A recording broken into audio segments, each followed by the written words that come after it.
अखिलेश हमारे साथ जुड़ गए हैं। अखिलेश, आज ऐलान होने वाला है क्योंकि दिसंबर के पहले पहले सरकार का गठन होना है। मान ये लिया जाए कि दिसंबर के पहले पहले इलेक्शन यहाँ पर दोनों राज्यों में हो जाएंगे या फिर बाद की तारीखें भी आ सकती है?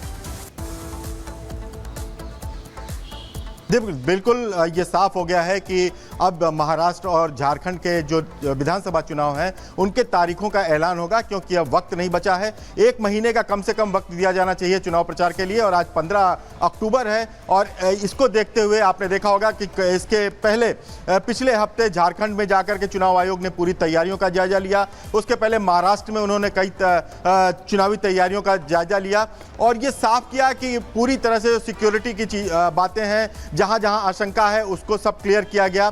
सिक्योरिटी फोर्सेस के बारे में भी चुनाव आयोग ने जवाब मांगा था और उस पर भी बात की राज्य के डीजीपी से। लेकिन बड़ी बात यह है देखने वाली कि आखिर कितने चरण का चुनाव डिक्लेयर होगा। जहां तक मुझे लगता है कि 288 सीटें हैं महाराष्ट्र में, 2 से 3 चरण में चुनाव होंगे। झारखंड में 2 चरण में चुनाव हो सकते हैं, क्योंकि झारखंड और महाराष्ट्र दोनों जगह नक्सल इफेक्टेड एरिया है। तो नक्सल इफेक्टेड एरिया का चुनाव एक चरण में अलग होगा और नॉन नक्सल इफेक्टेड एरिया का दूसरे चरण में होगा। गढ़चिरौली जैसे इलाके जो महाराष्ट्र में हैं, वहां पे आपने देखा होगा तमाम नक्सल की वारदातें होती हैं। दूसरी तरफ झारखंड में तमाम नक्सल प्रभावित जिले हैं जिनको कि अलग से चुनाव कराया जाता है, क्योंकि वहां अतिरिक्त सुरक्षा बलों की जरूरत होती है। तो ये सारी चीजें देखने के बाद चुनाव आयोग ने पूरी दोनों राज्यों से लगातार मीटिंग की, सिक्योरिटी की बातें की, जो पिछले महीने उन्होंने पूरी तैयारी। उन्होंने बोलते बोलते ये बोल दिया कि कल तो चुनाव की घोषणा हो जाएगी। बड़ा अजीब लगता है। इस कदर किसी आयोग को कठपुतली बना के रखना गंभीर बात।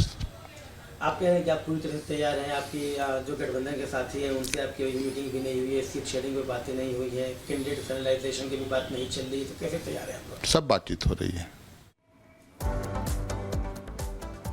अखिलेश, कल भी क्योंकि मीटिंग बुलाई गई थी और महाराष्ट्र के डीसीएम भी उसमें पहुंचे हुए थे, पीयूष गोयल भी उसमें पहुंचे हुए थे, कई केंद्रीय मंत्री भी पहुंचे हुए थे और यहां पर सीट शेयरिंग को लेकर के भी दरअसल फॉर्मूला तय हो रहा था कि आखिरकार कौन महायुति में कितनी सीटों पर लड़ेगा। तो इसे लेकर के भी ये समझा जाए कि आने वाले वक्त में जो एक पिक्चर है वो क्लियर हो जाएगी और इसी के साथ साथ तारीखों का ऐलान भी हो जाएगा।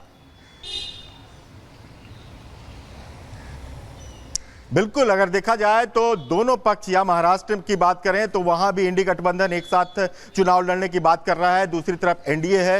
यही सीधे तौर पे देखा जाए झारखंड में भी इंडी गठबंधन दावा कर रहा है और वो हेमंत सोरेन के साथ लड़ना चाहता है, दूसरी तरफ बीजेपी लड़ रही है चुनाव। तो ये दोनों पार्टियों के बीच ही चुनाव हो रहा है और दोनों तरफ से देखिए पिछले 1 महीने से लगातार बातचीत चल रही है सीटों की शेयरिंग को लेकर के, और दोनों पक्ष कह रहा है कि हमारे समझौते करीब करीब हो चुके हैं। तो अब जब चुनाव की घोषणा हो जाएगी, ऐसे में ये चीजें और तेजी से सामने आएंगी और जल्द से जल्द इन पार्टियों को इस पर फैसला लेना होगा, क्योंकि उनको भी अपने टिकट क्लियर करने हैं, अपने कैंडिडेट्स को मैदान में जल्द से जल्द लाना है, जिससे कि वो प्रचार में एज ले सके, अपनी बढ़त बना सके। तो कुल मिलाकर अब कहा जाए कि आज 3:30 बजे के बाद से चुनाव आचार संहिता दोनों राज्यों में लग जाएगी और उसके बाद चुनावी राजनीतिक गतिविधियां जो है, प्रचार के काम शुरू हो जाएंगे, बड़े पैमाने पर शुरू हो जाएंगे और धीरे धीरे कैंडिडेट्स के नाम भी देना शुरू हो जाएंगे। जिस तरह से आपने देखा महायुति में कहा गया कि हमारी बहुत सी सीटों पर समझौता हो गया है। जिन पार्टियों का जिन सीटों पर समझौता हो गया है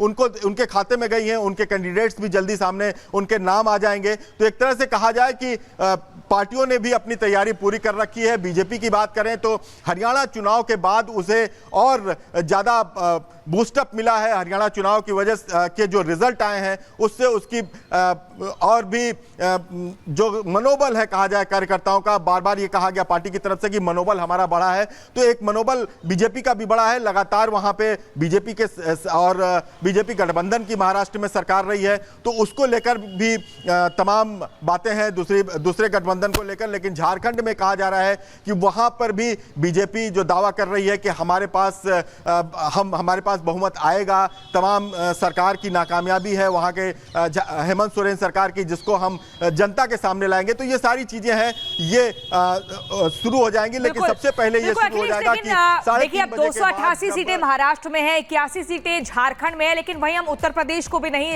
किनारे कर सकते हैं क्योंकि 10 सीटों पर उपचुनाव होना है। तो क्या ये माने कि चुनाव आयोग होगा 3:30 बजे। इन तीनों ही जगहों की जो चुनाव की तारीख है उनका जो ऐलान लगभग एक साथ ही हो सकता है। आगे पीछे हम देखें या उपचुनाव की जो तारीख है उनका अलग होगा ऐलान।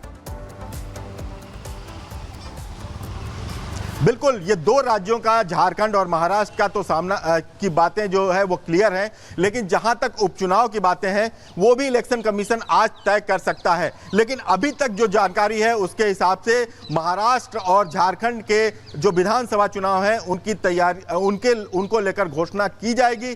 बाकी जो उपचुनाव के मामले हैं दूसरे राज्यों में 10 सीटें हैं, उत्तर प्रदेश में जो उपचुनाव की होनी है उसको लेकर के भी घोषणा की जा सकती है। लेकिन अभी उस पर ये थोड़ा इलेक्शन कमीशन के सूत्र भी खुलकर नहीं बात कर रहे हैं। तो ये उम्मीद की जा सकती है कि इस जो इलेक्शन कमीशन 10 उपचुनाव की जो यूपी में है, अन्य दूसरे राज्यों में उपचुनाव के लिए जो सीटें खाली हैं उस पर भी घोषणा कर सकता है। यही देखने वाली बात होगी। लेकिन जहां तक हमारे साथ जुड़ने के लिए दोपहर 3:30 बजे तक का समय जिसका इंतजार करना होगा और उसके बाद चुनाव की तारीखों का ऐलान होगा। महाराष्ट्र, झारखंड, इसके अलावा उत्तर प्रदेश की 10 वो सीटें भी हो सकती हैं जिन पर उपचुनाव होना है विधानसभा का।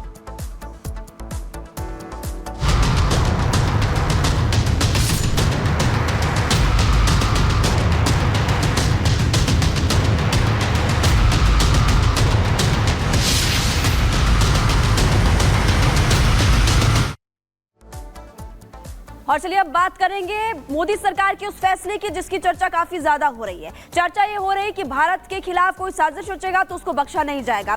चर्चा ये हो रही है कि भारत की तरफ आंख उठाकर कोई देखेगा तो उसको भी बख्शा नहीं जाएगा। आपको बता दें कि भारत की तरफ से बड़ा फैसला किया गया और आपको ये भी जानकारी दे दें कि कनाडा के 6 राजनयिकों को निकाल दिया गया है और 19 अक्टूबर का अल्टीमेटम दिया गया है। 19 अक्टूबर तक वापस जाना होगा, भारत छोड़ना होगा। भारत ने कनाडा के 6 राजनयिकों को निकाला है। बड़ी खबर इस वक्त आपको बता रहे हैं। और इसके अलावा ये भी आपको बता दें कि भारत के हाई कमिश्नर जो कि इस वक्त वहां पर हैं कनाडा में, उनको भी वापस बुलाया गया है। और ये भी आपको बता रहे हैं इस वक्त कि भारतीय विदेश मंत्रालय ने कहा है कि हमें कनाडाई सरकार पर भरोसा नहीं है और वो उन्हें सुरक्षा नहीं दे पाएगी, इसलिए अपने जो डिप्लोमैट्स हैं उनको भी वापस बुलाया।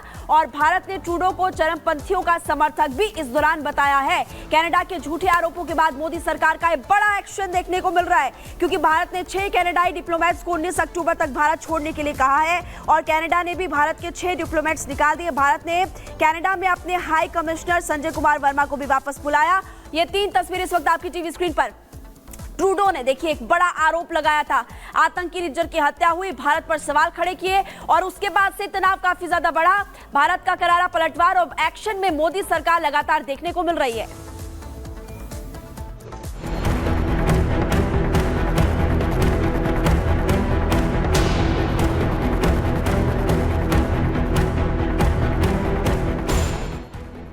कनाडा और भारत के बीच फिर बढ़ी तकरार। कनाडा के झूठ पर भारत का करारा पलटवार। सोमवार को कनाडा पुलिस की एक प्रेस कॉन्फ्रेंस हुई और उस प्रेस कॉन्फ्रेंस में भारत विरोधी जो जहर उगला गया उसने दोनों देशों के रिश्तों में एक बार फिर दूरियां पैदा कर दी हैं। क्योंकि इस प्रेस कॉन्फ्रेंस के ठीक बाद जब भारत ने इन आरोपों को सिरे से खारिज कर दिया तो कनाडा बौखला गया। सबसे पहले हम आपको रॉयल कैनेडियन माउंटेड पुलिस का वो बयान सुनाते हैं जिस पर विवाद शुरू हुआ। Investigations have revealed that Indian diplomats and consular officials based in Canada leveraged their official position to engage in clandestine activities, such as collecting information for the government of India, either directly or through their agents, and other individuals who acted voluntarily or through coercion. Evidence also shows that a wide variety of entities in Canada and abroad have been used by agents of the government of India to collect information. Some of these individuals and businesses were coerced and threatened into working with the government of India. The information collected by the government of India is then used to target members of the South Asian community. Canada police ठीक वही बात दोहरा रही है जो कुछ समय पहले वहां के प्रधानमंत्री ट्रूडो करते थे। अगर आप इन दोनों के बयानों को सुनेंगे तो शायद ही आपको पता चलेगा। कुछ महीनों पहले ट्रूडो भी यही मंत्र जपते आ रहे थे, लेकिन इस बार भारत ने कनाडा के बयान की सिर्फ आलोचना ही नहीं की, बल्कि भारत ने कड़े शब्दों में कनाडा को फटकार लगाई। भारत ने कनाडा के उच्चायुक्त को तलब किया। इसके बाद भारत ने कनाडा सरकार के आरोपों के खिलाफ कड़ा कदम उठाते हुए उच्चायुक्त समेत 6 राजनयिकों को निष्कासित कर दिया। निष्कासित राजनयिकों को 19 अक्टूबर तक भारत छोड़ने के निर्देश दे दिए गए हैं। भारत ने कनाडा से सभी 6 राजनयिकों को वापस बुला लिया है। इन अधिकारियों को कनाडा से निष्कासन का नोटिस मिल चुका है। अब भारत से चौतरफा आलोचना का शिकार हुए प्रधानमंत्री ट्रूडो को अपने देश के विपक्ष का भी कोप भाजन बनना पड़ रहा है। कनाडा के विपक्ष ने ट्रूडो सरकार की कार्यशैली पर सवाल उठाते हुए उसे पूरी तरह से विफल बताया। 9 साल उदार सरकार हमारे लोगों को सुरक्षित रखने या राष्ट्रीय सुरक्षा और विदेशी हस्तक्षेप को गंभीरता से लेने में विफल रही। इस वजह से कनाडा इन गतिविधियों के लिए खेल का मैदान बन गया है।